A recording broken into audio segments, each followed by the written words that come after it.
Ready? Good morning, everybody. Thank you for being here today. Thank you to our fans who are tuning in from home or car, office, wherever you might be. The last time I was in front of you, we talked about how important this offseason is. You know, we've been working tirelessly to get the 49ers back to championship form. The first big step is hiring the right head coach, and I couldn't be more excited than to hire Chip Kelly as the new head coach of the San Francisco 49ers. I want to thank Trent Baalke for leading a great search, bringing a lot of great candidates in front of us. I want to thank all the candidates that interviewed for the job, thank them for sharing their thoughts and visions, wish them all the best in their future endeavors. But it was very clear to Trent and I that Chip's vision was above the rest. It was the best fit for the 49ers. He's going to be able to take us to where we want to go. I'm excited to see these two guys work in partnership and build the 49ers back where we need to be. And without further ado, I'm going to turn it over to our general manager, Trent Baalke, to introduce our new head coach.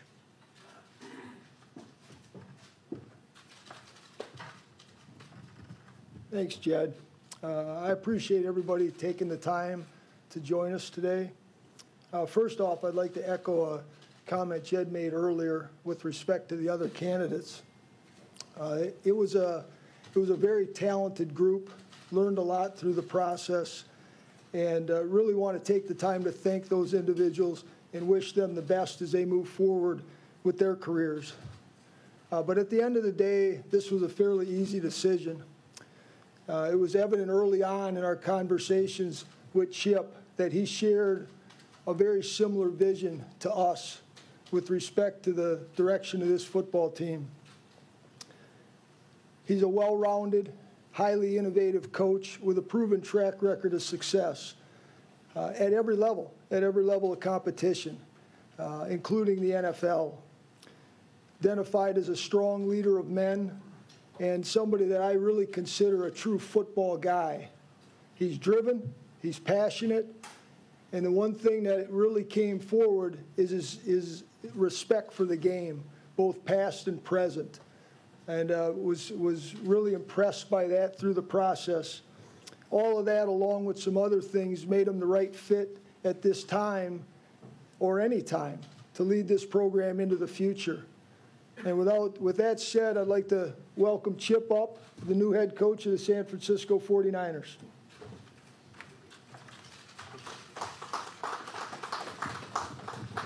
Thank you, John. Appreciate that. It's really humbling to stand here as the 19th head coach of the San Francisco 49ers. To me, the preeminent organization in the National Football League. There's always been a statement I always thought about is that we can see farther today because of the shoulders we stand on of the people that came before us. And when you look at the rich history and tradition of this organization, it's second to none. When you walk in down Bill Walsh Way, one of the, if not the greatest coach to ever play in this, to coach this game, and then go in the lobby and see the 5 Super Bowl trophies, you understand what this organization is all about.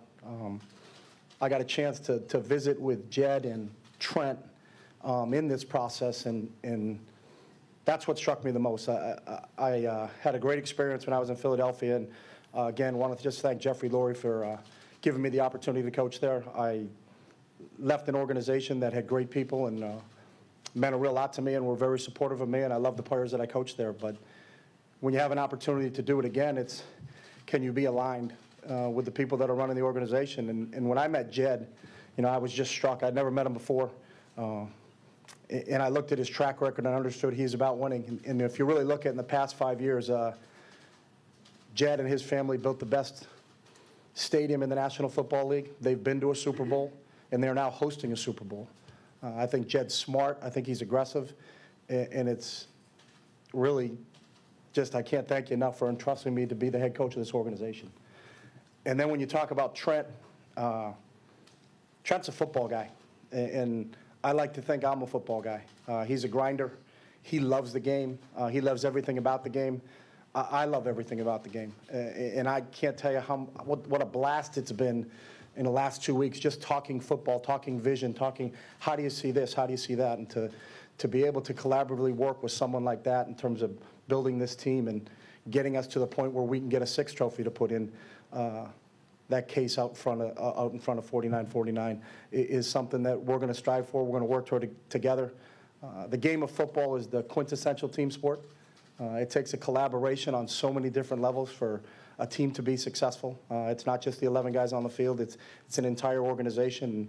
And in the short time that I've been here, I've just been struck by the synergy that goes through this building in terms of how everybody is on a quest to win the Super Bowl, and not just in a long-term facet, but on a daily basis. So, again, very humbled and very honored to be here, and excited to get to know everybody that's associated with them, and especially the faithful. I'm really excited about that. The fan base here, we had an opportunity to play here last year, and just was struck about the great fan base they have here in San Francisco, and can't wait to get started. So thank you. Thank you, Coach. With that, we'll open it up for questions. We're going to pass microphones around here to make it easier for more folks to get some questions in. We're going to start here on the left-hand side from Trenton, Coach, with Cam. Right here, Coach. Cam Inman, Bay Area News Group. Chip, can you talk about a little bit, obviously quarterbacks are a big part of the San Francisco 49ers history. Yeah. And just in your time, what have you been able to evaluate in terms of Colin Kaepernick, and what is he going to need to do to flourish again? Well, I think specifically when it comes to quarterbacks or any other position here, it's an ongoing process and evaluation. I've had a chance to meet Cap. He stopped by the facility the other day. Part of the CBA rule is you're not allowed to discuss football with anybody until April 4th, so it was just a, hey, how are you, get to know you. I've talked to him a couple times on the phone. I also met Blaine. I talked to Blaine on the phone. Blaine stopped by to say hello. So I think the process itself, we have a lot of time. We're not going to be back out with any of the players here. Joe Staley I talked to this morning. Carlos Hyde stopped by. Navarro was here the other day. I mean, an opportunity to talk to all the guys on the team, just introduce ourselves, introduce the coaching staff we have, and then it's a process that we'll go through between now and April 4th in terms of how we're putting this team together. Right out front here, Matt Barrows, Sacramento Bee. Hi, Coach. Welcome.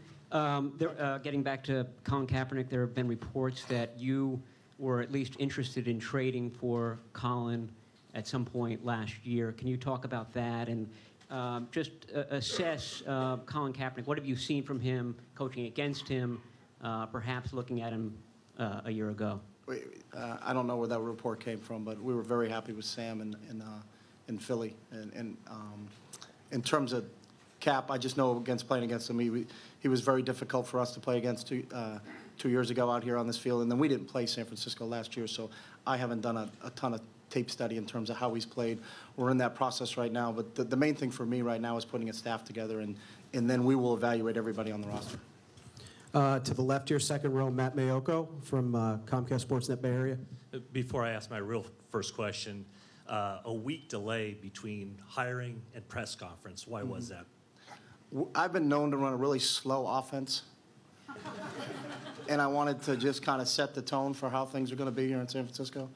No, actually, I was offered the job last Thursday afternoon. I had no clothes, just had a pair of sweats. Trent had visited me with Jed, and when I was in New Hampshire, they asked me to come back out, and I asked him kind of what's the deal, and he said just jump on a plane, so I did, and I really didn't have any change of clothes. And then also the most important part for me was last Saturday was my dad's 87th birthday, so I really wanted to get back home to see him, and Jed and Trent were great with that, and then I came back out on Sunday, and we've been hitting the ground running ever since. Okay, and so you were out of the job for about 2 weeks. Mm-hmm. Did that time give you anything, or a chance to kind of evaluate where things went wrong, and how do you expect for things to be different here than maybe some of the missteps you made in Philadelphia? Yeah, it did. And I think I was in the process of, if you're a coach after every game, you self-scout after every season. You self-scout, what we did well, what we did poorly, how can we improve as a team? And I was in the process of that. And really, I don't think it was a self-scout to me, probably because I got fired. I looked at it more of an autopsy. So I'm in the middle of the autopsy right now, still looking at it. So I sent some toxicology reports out. We're going to see when they come back. I'll give you a full answer in terms of what went on. We're going to go left side, second row, Eric Branch, San Francisco Chronicle. Hi, Chip. Welcome. I just had a question. As I'm sure you're aware, a lot of players, when they left, the Eagles, were critical of yous indicated they didn't have a great relationship with you. Jeffrey Lurie indicated, at least strongly implied, that you lacked a certain emotional intelligence. I'm sure this is not news to you, but are these criticisms fair? Do they come as a surprise to you? And when you talk about, what you learned from your experience, is this something you can apply to your second head coaching job in the NFL? I think you always can apply what you learned from your experiences, but one of the things that struck me when I left Philadelphia was the text messages and calls I had from the players that we had there really meant a lot to me. And I'm not one that looks at what's reported, what's not reported. I'm a pretty black and white guy, and when I talk about the relationships that I had with the players there, and the many of them that reached out to me, that when this went down, I feel very, very comfortable in terms of my relationship with my players there. Front row left, Tim Kawakami, Bay Area News Group. Yeah, this is Trent. Did you know or care about the emotional intelligence issue? Is this something you discuss with Chip? Is that something that you think is important for a head coach? I'd have to look up the definition of that first, Tim, but we talked about a lot of things. And, there's perception and then there's reality. And the one thing that I've learned, especially over the 5 years I've been in this position, is that there's a big separation between the two. The good thing, Tom Gamble has had a chance to work with both of us. Obviously, everybody here knows my relationship with Tom, and I think Chip's gone on record many times and spoken about his relationship with Tom. That's a nice bridge when you have a guy that you trust, and he's able to basically give you the lay of the land with respect to the relationship that he had in the building in Philly, and obviously knew me and how I operate, and had no doubt that we'd have good synergy. And it was evident early on, like I said, that when we sat in his living room, actually his dog Henry was sitting on my lap for about 2 hours of it. But we share a very similar vision. And there's always going to be times when that vision isn't identical, but for the most part, we feel very good about the direction we're taking and feel very good about working with each other. I know I do, and I'm sure, I don't want to speak for Chip, but I'm sure he does as well. All right, we're going to go to the second row here. Ann Killian, San Francisco Chronicle. 2 questions. What kind of dog? Golden, Retriever? yes. Sheds Sheds a lot. a lot. My other question is, I know that you know Jim Harbaugh well, both from your time in the Pac-12 and other things. How much have you learned about what went on with Harbaugh? Because you guys have very similar patterns in your career, and are you comfortable that I mean, he won a lot here, and yet he was deemed expendable. Are you confident that you can make this situation work? I was confident in meeting with Trent and Jed about what the vision and focus of this organization was. And I got great respect for Jim. I competed against him when he was at Stanford. I competed against him when he was in the National Football League. I'm a big Jim Harbaugh fan, and I know he's having great success at Michigan. But I think one thing all coaches know is we rent our locker spaces. We're not going to be places for an extended period of time. You just have to do the best job you possibly can. And if you go into a situation worrying about, am I not going to be there next year or the year after, you're probably not going to be. What you need to worry about is what's going to go on today. And I'm excited to be here. I'm excited to work with Trent. I'm excited to work with Jed. I'm excited to work with Tommy Gamble. I'm excited to work with Prague in terms of putting the best football team we can on the field. We're going to go to Lowell Cone here, front left, Santa Rosa Press Democrat. Coach, do you see your team next season having a winning record and perhaps making the playoffs? Well, that's the goal. I don't think anybody goes into the season saying, let's get 6. The goal is every single week to put your players in a position where they have an opportunity to be successful and then let them go play. So, but I'm not a prediction guy. I'm not going to stand here and say I guarantee this, I guarantee that.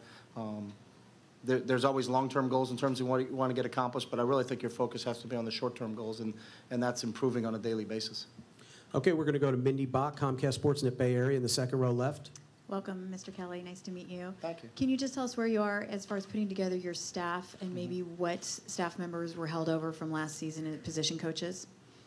Yeah, the only one right now that I could tell you is here is Tom Rathman. I think the history and tradition in speaking with Tom, and then also understanding that I think Tom's the best running back coach in the National Football League, it was very important for me to keep Tom here. I'm interviewing members of the staff right now, along with some other guys.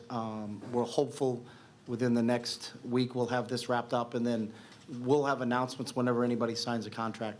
So when they do, we'll announce it as quick as we can and give you an opportunity to talk to those guys. But we're really right in the middle of it. We've had some interviews going on this morning. We got a little bit of a break here, and they'll continue in the afternoon. All right, we're going to go front left here. Janie McCauley from the Associated Press. Hi, Chip. What's your take on the relationship, with personnel decisions with Trent and making those, your say in those decisions? And he's said that, there were some mistakes made over the last year, and it's time to move forward. Well, I think everybody makes mistakes. No one has a perfect day. No one has a perfect season. To me, it's just the lines of communication and are they collaborative in terms of where you are? I want it to be in a situation where I can just coach. I want to just coach football, and I'm excited about being with someone like Trent and Tom and the rest of the guys in the personnel department, that when I look at this roster and I look at, again, 3 years ago, this team was in the Super Bowl, and they have some outstanding players. They have an eye for talent. They do a great job. You look at where they are in relationship to the salary cap. You look at where they are in terms of having 21 draft picks over the next 2 years, 12 in this class. They're prepared for the future, and it's an exciting time to be part of that. Okay, we're going to go third row center, the gentleman in the blue shirt. If you could introduce yourself, please. Yeah, Scott Osler, San Francisco Chronicle. Chip, are you still as fully committed to the hurry-up, the up-tempo offense? And if so, what do you say to those who would say that based on last season's record with Philly, that maybe the league is somewhat caught up with that? I think we're receptive to anything that's going to help us win football games, and I know the difficulty that what we do offensively gives to defenses. And we'll look at anything. If there's always tweaks that you do, and we ran it differently in year 2 than we did in year 1. We'll run it differently in year 3 than we did in year 2. And when we get a new staff together here, it'll be a collaborative effort. So I think our offense will look somewhat like we did in Philadelphia, but we got different personnel to plug into places, and we have different players, different coaches coming in from different organizations to add to what they can. And then at the end of the day, it's how do we do it better than we've ever done before, and I'm excited about that aspect of continuing to grow on the offensive side of the ball. Now let's go to the actual gentleman in the third row center that we were pointing to before. Sir, please introduce yourself. Hi, Chip. Andy Ferrillo from the Sacramento Bee. And it's been written a lot that you like to read management-type books. I was kind of wondering how you would describe yourself as a manager, and also what kind of a guy are you? That's a loaded question. Well, I would say I'm a football guy, first and foremost. And I'm always just, I have a kind of a quest and a thirst for just trying to improve. So, and I think you can. One of the things that attracted me is to come into this part of the country. It's probably the most fertile, creative ground around here. When you look at the companies in Silicon Valley and the whole Bay Area itself, I'm excited to be a part of it. I mean, you walk to work this morning and you smell the air around here, you get smarter. So hopefully that'll teach us to get a couple more W's. I think I'm hands-on. I think I lead with my feet, not my seat. I think it's important to be around. I also don't micromanage, when it comes to our coaches. I believe you hire the best coaches and give them the opportunity to go out and coach. You provide the framework for them of how things are going to work in terms of the training schedules and what we're going to do, but then I'm not going to be in individual position meeting rooms. I think that's why we hired those coaches to coach those positions and to train those guys in terms of getting them prepared for us to go play games. So I'm not a micromanager by any stretch of the imagination. Front row far left, Grant Cohn, Santa Rosa Press Democrat. Coach, do you believe the read option can be an integral part of an NFL offense? I don't just, we can get going football-wise. The read option has never been run in here. It's a zone read, to be first off. And I think when you have the right personnel, you can. I know Russell Wilson and Cam Newton are killing people with it right now. So I think it's applicable to who you have from a personnel standpoint. Gentleman in the front, in the center, third row, please introduce yourself. Mark Saltvite. I'm with Niners Nation now, BGN, and I wrote a couple books about you. Chip. Your sports science programs seem to reduce injuries pretty effectively in Philadelphia, but there are reports that a lot of players perceived it as intrusive, like checking up on their partying habits or whatever. Are you planning to continue with that? Or, well, like the daily urine tests, which I understand were for hydration, but there's reports that some players thought, 90% of workplace urine tests are for drugs or alcohol. And there's reports that some players felt that they were being checked up on. Are you planning to continue that, and would you consider making it voluntary to try to win their trust? Well, I think, first off, it's not a test. It's just to tell you, are you hydrated enough to go out in the practice field so that you don't pull a muscle. So I think you're just trying to put the players in a position so they don't get injured. And I also think the narrative of the sports science thing probably got blown out of proportion. We're just trying to prepare our players so they can be the best they can on game day. And one of the things that really attracted me to this organization is they've been doing a lot of the things that we've done in Philadelphia for a long time. It's just they don't get the notoriety that we get. For some reason, we got more notoriety than anybody. So, all right, second row left, Matt Mayoko. Chip, you mentioned earlier that you couldn't communicate about football matters face-to-face with Colin Kaepernick. If you could, what would you tell him?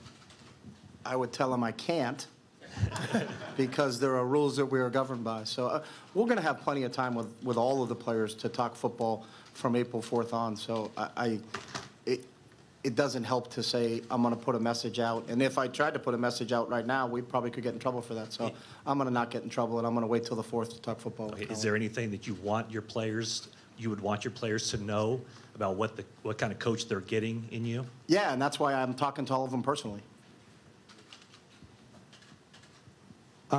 Chris Biederman. Hi, Chip. Middle center. Hey, Chris. This was an offense that ranked in the bottom of the league in both yardage and scoring for most of the season. I'm wondering how close or far away, personnel-wise, is this team from having, from embodying the vision that you want it to have? Until you see them on the field, you really don't know. You'll get an understanding when you look at film, but you need to see guys live. You need to see guys running around, and there's always someone that you kind of saw him on film, and you're like, yeah, I'm not really sure about him. Then you see him in person, you're like, wow, this kid's really special, and there's something to him, So I would reserve all things and judgment on anybody until we get out on the field. And again, there's a ton of time between now and we'll look at every game, we'll look at everything we have in our players, and have a feeling of where we are. But really excited to get out on the field and the off-season program and get rolling with them. Second row left, Mark Purdy, Bay Area News Group. Yeah, Chip, you've used the phrase football guy a couple times already to describe yourself. I'm interested in exploring what that means. I've heard you described as extremely intelligent, but sometimes antisocial and borderline crazy about the game. You seem sociable today. But I'm interested, what exactly does that mean, a football guy? And do you have to be like borderline crazy obsessed to do this? What's your philosophy, or how do you feel about that? I don't know where the borderline crazy and that part comes in, but I have a passion for the game of football, and I have great respect for this game. It's a special game, and it takes a special person to play it and to coach it and to be a part of it. And just how the game itself is set up with 22 players and the amount of work you have to put in just to be successful one day, in that preparation. It's unlike any other game that's out there. I've always just had a passion for the game of football, and I've just been fortunate in my career is that there's been so many people that I consider football guys that have kind of taken me under their wing that I've had an opportunity to learn from, and I have great respect for them also. So, one of the unique things is when I was let go at Philadelphia to be at home and get a call from Bill Belichick or from Tony Dungy or from John Gruden or from Bill Parcells or from Bill Polian. It made me feel good that there are people in this game that truly care about where the game is going and what this league is all about and what direction it's heading in, and telling me, I hope you still stay in the National Football League. And it was that meant a lot to me, and I thank those guys, and I want to publicly thank them for their support. People like Nick Saban. I was home in New Hampshire, and Nick asked me if I would come down just to watch football. I had nothing to do with them playing Clemson or didn't give them any insight into playing Clemson, but, you hear things about Nick Saban being those words that you said, but I'll tell you what, you know, the classy maneuver on the Tuesday before their national championship game to invite me down to Alabama to just spend some time with them, and him take 45 minutes out of his day during that week to talk to me about his experience in the National Football League and what it's like to coach at Alabama and just share some thoughts. I think we all kind of gravitate towards each other, and I think one of the things we do is we all love the game. We have a passion for the game, and we want to see it played and done the right way. Go back to Matt Barrows, front and center here. A critique of you in Philadelphia was that your offense was so fast-paced that it put a lot of burden on the defense. Is there any merit to that? How do you respond to that criticism? Well, I think everybody wants to just paint whatever it is with one brush. I think you have to look at really the intricacies of it. You know, we get into the time of possession question, and we've been in games where it was identical play snaps for us and our opponent. It was identical yardage for us and our opponent. It was identical first downs for us and our opponent. We won the game by 7, but they had the balls for 10 more minutes than we did. You know, so all I learned is that they stand around better than we stand around. You know, it still plays run. You know, I've also never met a defensive player that says, you know, Coach, I want you to possess the ball for the entire game so I don't have to play. You know, I want guys that on the defensive side of the football at the San Francisco 49ers can't wait to get on the field and embrace the opportunity to get out there and play. And when you have a bunch of guys like that, it doesn't matter. There are going to be weeks when we're going to win games 7-6, and there are going to be weeks when you win games 57-56. It takes a full team. This league is built on parity. 55% of the games are decided by 7 points or less. 24% of the games are decided by 3 points or less. So you better be good in all 3 phases of the game if you expect to be successful in this league. We're going to go front, far left, Marcus Thompson, Bay Area News Group. So I know, Chip, I know you say you don't read media and all that, but this Bob fills me in. This is a position that's, you know, prestigious. The San Francisco 49ers coach is something. What did you learn in Philly to help you, you know, be ready for this and all the pressure and being out front and being the face of a franchise like this? Well, I guess the correlation of being a leader and being the face of something, I don't know how reading media makes you better or worse at that. I guess my point on that is that I'm not governed by the fear of what other people say. You know, I have conviction in terms of how things are supposed to be done, the collaboration that has to go on within the organization for you to be successful. And if there's going to be a critic of that because they don't agree with it or they don't understand it, then I can't change. I can't take a pulse of what everybody feels like and say, hey, let's do it this way because the public perception is it should go that way. I think you have to have a belief in what you're doing, have a conviction in terms of what you're doing, and then go do it and see if it's good enough against the other 31 teams in this league. We're going to go back right, just in front of the cameras here, Brian Murphy. Sorry, Chip, over here to your right in the back. Brian Murphy, KMBR Radio, we're the 49ers flagship. Circling back on Matt Barrows' question about defense. The stat was that I think your defense had to play 3 extra games based on snaps, snap counts because of the speed of your offense. So is it just an inescapable part of how you run your offense? And if so, is that just what the 49ers are going to have to get used to? No, I think it's a byproduct of a lot of things, but one of the things is we have to be better in situational defense. We have to be able to on third down to get them off the field. You know, sometimes there's not a correlation between you give up a 3rd and 17. It's because the offense ran plays too fast. It's 3rd and 17. We got to get them off the field. You know, so part of it is taking some ownership in all 3 phases of the game, and you have to be good in all 3 phases of the game to be successful in this league. We've got a gentleman here, 3rd row center. Introduce yourself, please. Sir, Damian Trujillo with NBC Bay Area. Last year, I was reporting outside the county jail on something completely unrelated, and about 4 or 5 people approached me and said, which Niner is it this time? Your tolerance, sir, on off-the-field troubles by some of your players? I believe it's a privilege to play in the National Football League, and that with that privilege goes responsibility. And no matter who you are, whether you're an employee, a coach, or a player, you should cherish the honor to play in this league and understand that your actions off the field will affect you on the field. And there are laws in this country for a reason, and we need to adhere by those laws. Front center here, Kevin Lynch, sfgate.com. Chip, welcome. Hey, Kevin, thank you. Wanted to ask you a little bit about how you might handle us in terms of ability to watch practice. Also, will your assistants be available to us at times? And wanted to get your feeling on those things. Yeah, we allow or I would allow, as long as it's good with the rest of the people in the organization, to watch practice during individual drills as we're getting going, and then when we get into the team stuff, that's kind of protocol, I think, in the league. And then our assistant coaches are available to talk. There's no muzzles on those guys. All right, we're going to go Larry Krueger, right far back. Chip, welcome to the Bay Area. Do you, at Oregon and Philadelphia, did you call plays from the sideline? Do you have your offensive coordinator call plays? And what do you expect will be the situation here? I'm going to call the good plays, and I'm going to have the offensive coordinator call the bad ones, if I can. No, I call the plays from the sideline. And I guess the part of that is we spend so much time as an offensive or defensive staff or whatever during the week game planning for that game, is that we've all called the plays. And what we're running in our first, third, and short situation has been discussed ad nauseum during the week in our preparation. It's not like I'm just pulling something out of a hat from those situations. So it's a situational game. We practice things situationally, but I will be the guy on the sideline calling the plays. Okay, we're going to do a couple more questions here. Front left, Tim Kawakami, Bay Area News Group. A couple more quarterback questions. Chip, when you were talking to the 49ers, in your mind, specifically, was Colin Kaepernick an attraction for you, or was it just one of other players on the roster and not that big a deal to you? No, I mean, obviously Cap is an extremely talented football player, so and you need to have a good quarterback to win. But I was also impressed in the film that I watched in terms of how Blaine played this year also. So I think statistics will bear out. You probably need two quarterbacks in this league with the injury rate that quarterbacks have. So I think both of those players made this an attractive situation.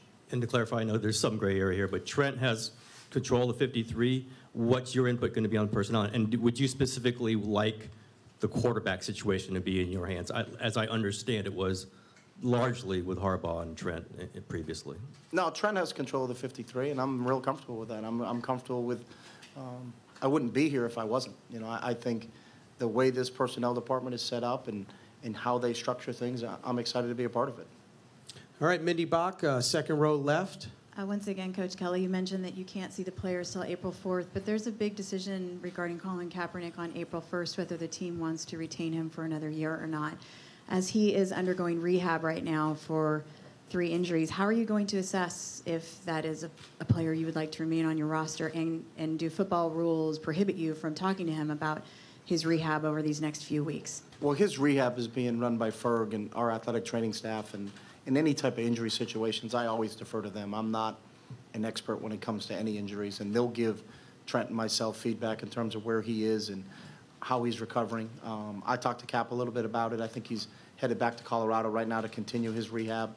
He seems like he's on pace in terms of what he said he is, but when it comes to anything from an injury standpoint, I'm not a doctor. I'll never weigh in. I always defer to the doctors in terms of where players are from a rehab standpoint. But you won't be able to get him on that field possibly on April 4th. So how do you and Trent work on that assessment then if he will remain on this roster next year? We'll work through everything. I mean, again, the rules aren't going to change, so we can try to say we'd like to get him on March 4th, but it doesn't work that way. We understand the rules of engagement that we've been handed, and there's a process that we'll go through it in terms of not only evaluating the quarterbacks, and I understand that position is so prominent, it is for everybody in the National Football League, but there'll be decisions made on everybody, through the course of these next weeks as our staff gets put together and we get a chance to evaluate the current players on the team. We have free agency, we have the combine, we got a lot of things coming up on our plate. Can I follow up with Trent on that? Is April 1st the date that you need to look at in regards to Colin Kaepernick? Is that a concern for you? I don't think, Mindy, I can give you a better answer than Coach just did. Everything's under evaluation, as Coach mentioned, and we're going to take a hard look at this roster. The number one thing is getting a staff in here. Once we get the staff complete, then we can sit down. The guys that are on staff already are already sitting down and going through the evaluation process. That'll continue over the next couple of weeks. And then we got free agency. We got the draft to get ready for. There's a lot of things coming up in a hurry, and we got to get to work on them. And as has become a custom around here, Eric Branch of the San Francisco Chronicle have the last question. Thank you. Chip, you mentioned you're a football guy. Trent's a football guy. Trent's also known as a Parcells guy. You mentioned Saban. You mentioned Belichick. You also mentioned Parcells. When you got down and were sitting and talking with Trent, did you find that you had a lot of common ground? You share kind of a football philosophy, and if so, does some of it stem from Bill Parcells? I think it does. You know, I was fortunate with Coach when I was at New Hampshire, and he was the head coach of the Patriots, that I could go down and visit Patriots training facility and visit with the staff when Coach Parcells was there, and have the utmost respect for him. And I know Trent has a great association with Coach Parcells also, and that's part of, as I said earlier in the introduction, is I think we see the game the same way, you know, and I think we have a philosophy that's similar now. We may go about it somewhat differently, but I really do believe we're on the same page from that standpoint.